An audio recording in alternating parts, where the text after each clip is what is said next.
Hello friends. मैं हूं आपके सामने गौरव निगलानी। हमारा जो चैप्टर कंटिन्यू चल रहा है वो है कैश बुक का। तो आपको इसी वीडियो के डिस्क्रिप्शन बॉक्स में कैश बुक की कंप्लीट प्लेलिस्ट का लिंक दिया हुआ है। तो जैसे ही आप लिंक पे क्लिक करते हैं आपके सामने सारी वीडियोस आ जाएंगी, ताकि आप कोई भी पार्टिकुलर वीडियो देखना चाहें तो देख सकते हैं। तो इस वीडियो में हमें ये 7 सिंपल सी ट्रांजैक्शंस सोल्व करनी है। इसके अंदर हम डिस्काउंट अलाउ, डिस्काउंट रिसीव, कोई चेक कैश कराया है, तो इस टाइप की ट्रांजैक्शन देखने वाले हैं। बिल्कुल सिंपल है। इसी के साथ साथ कोई चेक डिसऑनर हो जाता है तो हम उसको कैसे डील करते हैं। मान लीजिए फर्स्ट ट्रांजैक्शन के अंदर हमको कहा जा रहा है कि ए ने हमको चेक दिया है 8000 का, 8000 का चेक, और वो चेक हमने बैंक में सीधा डिपॉजिट करा दिया है। तो हम क्या एंट्री करेंगे, 8000 का चेक आप बैंक में डाल दीजिए। चेक किसके थ्रू आया है, ए के थ्रू। अब क्योंकि चेक हमने सेम डे बैंक में डिपॉजिट करा दिया है, इसलिए आप बैंक के कॉलम में उस चेक का अमाउंट लिख दीजिए और यहां पार्टी का नाम लिख दीजिए। हमने सोचा था कि पैसे आ जाएंगे, तो हमने चेक तो बैंक में भेज दिया और अपनी कैश बुक के अंदर बैंक कॉलम को इंक्रीज कर दिया 8000 से, ये मानकर कि हमारे बैंक में पैसे आ जाएंगे। आगे देखते हैं क्या हुआ। नेक्स्ट डे या 2 या 3 दिन के बाद मान लीजिए हमको जो चेक ऊपर मिला था ये चेक डिसऑनर हो जाता है और बैंक ने हमसे बैंक चार्जेस काट लिए हैं 50 रुपीज, क्योंकि जब भी कोई चेक डिसऑनर होता है तो बैंक कोई ना कोई चार्जेस कट कर लेता है। अब आप सोचकर देखो कि ये चेक डिसऑनर किसकी वजह से हुआ है, ए की वजह से, क्योंकि हो सकता है कि ए के अकाउंट में पैसे ना हो। सेकंड रीजन, ए ने सिग्नेचर गलत किए हो। थर्ड रीजन, ए ने अकाउंट नंबर गलत लिखा हो। तो कोई भी रीजन हो सकता है जिस वजह से चेक डिसऑनर हो गया हो। तो रीजन यहां पर ए है। तो इस वजह से ये चेक डिसऑनर हुआ है और बैंक ने 50 रुपीज चार्जेस भी लगा दिए हैं। अब ये चार्जेस हम किससे मांगेंगे, ए से, क्योंकि ये रीजन कौन है, ए। तो अब हमको क्या करना है, अपना बैंक अकाउंट कम करके दिखाना है 8000 से प्लस 50 रुपीज। तो ये पैसे हम किससे मांगने वाले हैं, ए से मांगने वाले हैं। तो आप यहां पर लिख दीजिए बाय ए। 8000 तो आपको अपने बैंक कॉलम में कम करना है, प्लस 50 रुपीज क्योंकि बैंक ने आपसे कट कर लिए हैं। तो आप 50 रुपीज को ऐड करके सीधा ये पैसे किसे मांग लेना, ए से मांग लेना। तो इसकी अगर हम जर्नल एंट्री करते तो क्या करते, ए को हम फिर से डेबिट करते, ए डेबिट टू बैंक अकाउंट 8050 8050। तो ये सेकंड ट्रांजैक्शन हमने कर दी। फर्स्ट ट्रांजैक्शन के अंदर क्या हुआ था, चेक आया था, हमको लगा कि पैसे आ जाएंगे, पर रियलिटी में तो पैसे आए नहीं। हमने क्या किया, अब बैंक कॉलम को कम कर दिया 8000 रुपए से, और 50 रुपए क्यों, क्योंकि बैंक ने चार्जेस कट किए हैं। आगे बात करते हैं थर्ड ट्रांजैक्शन। बी ने हमको एक चेक दिया है 9000 रुपए का और बी को हमने 1000 रुपीज का डिस्काउंट भी अलाउ किया है। ठीक है, और ये चेक हमने नेक्स्ट डे बैंक में डिपॉजिट कराया है।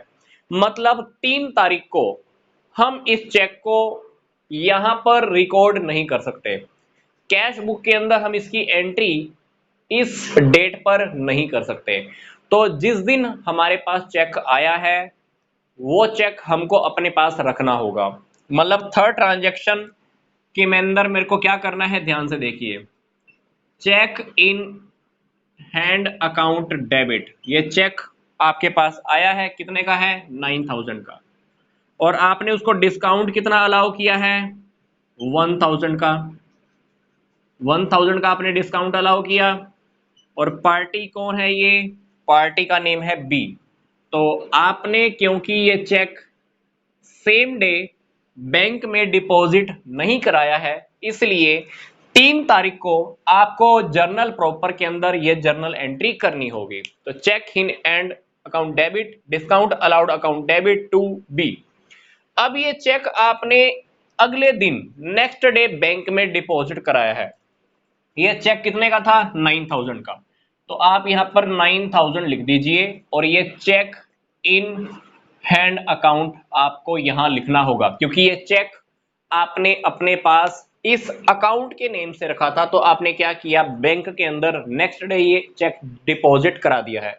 9000 का चेक यहां डिपॉजिट हो गया और यहां पे सामने लिख दीजिए to cheque in hand account. तो आपने ये चेक बैंक में डिपॉजिट करा दिया। पर हुआ क्या, नेक्स्ट डे ये वाला चेक डिसऑनर हो गया, जो चेक हमको बी ने दिया था वो चेक डिसऑनर हो गया।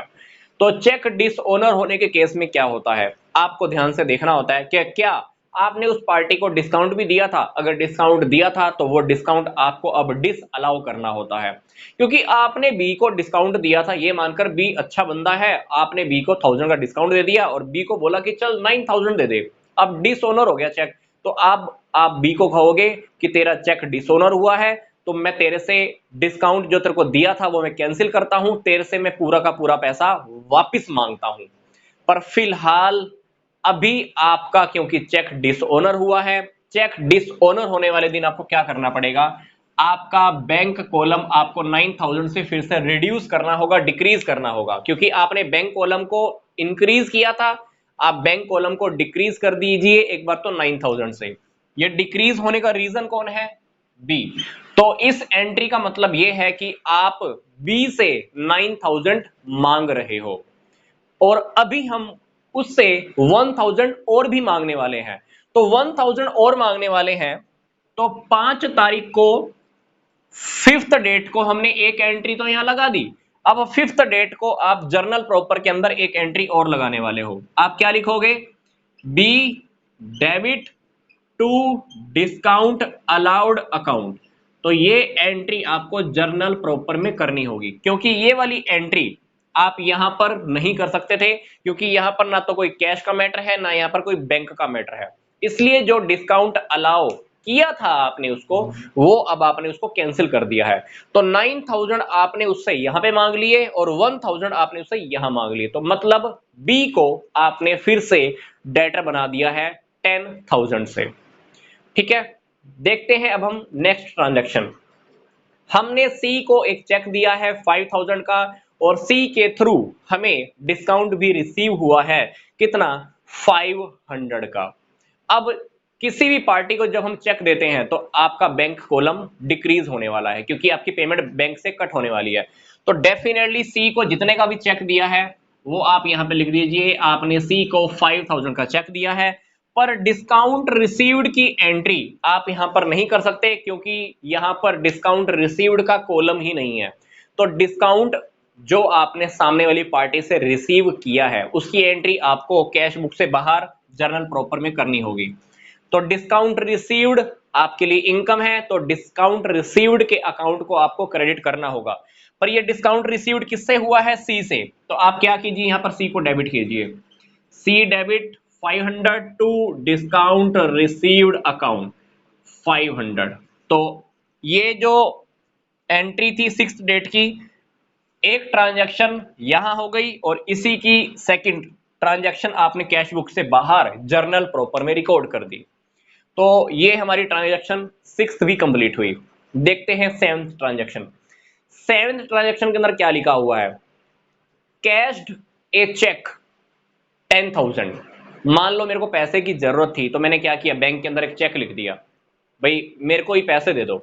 तो आप सोच कर देखो, आपने खुद का चेक प्रेजेंट किया है और खुद ही पैसे मांगे हैं, ऑफिस के लिए मांगे हैं मान लो, तो आप क्या करोगे, आपके पास कैश बैलेंस इंक्रीज हो जाएगा, आपके पास कैश आ जाएगा और बैंक बैलेंस क्या हो जाएगा, डिक्रीज हो जाएगा। तो बैंक बैलेंस अब आपको डिक्रीज करना है, तो बैंक बैलेंस जब भी आपको डिक्रीज करना होता है कहां लिखते हो, क्रेडिट साइड में। ये बैंक बैलेंस जो आपका डिक्रीज हुआ है किस वजह से हुआ है, ये कैश की फॉर्म में चला गया है और आपके पास कैश के अंदर 10,000 ऐड हो जाएंगे। ये कैश आपके पास कहां से आया है, बैंक के पास से आया है। ये बात मैंने आपको पीछे वाली वीडियोस के अंदर काफी बार बोली है, जब भी आप बैंक के कॉलम में अमाउंट लिखोगे तो सामने आपको क्या लिखना है, कैश का वर्ड लिखना है, और जब भी आपके पास कैश आपके बैंक से आता है तो उसके आगे भी आपको क्या लिखना है, टू बैंक लिखना है। मतलब कैश के कॉलम में अमाउंट लिखोगे तो सामने कैश वर्ड नहीं आ सकता, बैंक के कॉलम में कभी भी अमाउंट लिखोगे तो सामने बैंक कभी नहीं आ सकता।